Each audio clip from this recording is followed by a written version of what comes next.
En una galaxia a cientos de millones de años luz existe un planeta llamado Black Fan Diamond.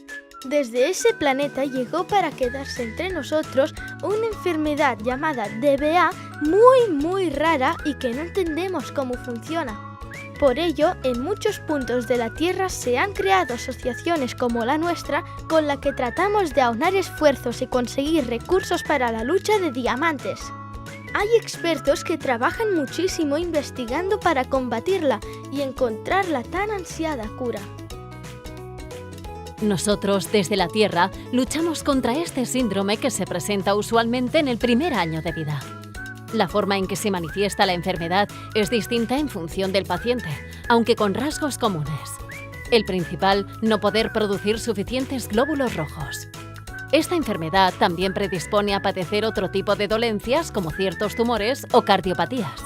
Cada año en la Tierra aparecen entre 20 y 40 nuevos guerreros.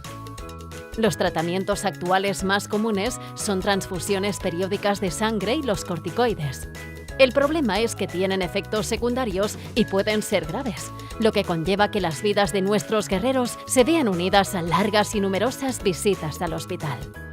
Desde diferentes lugares de la Tierra se ha puesto en marcha el proyecto DPA Gene Cure para desarrollar un tratamiento basado en terapia génica. Es una carrera larga y con muchos frentes que abordar, pero estamos muy motivados. Si ganamos la lucha de diamantes, podríamos liberar a nuestros guerreros de tratamientos y aumentar notablemente su calidad de vida.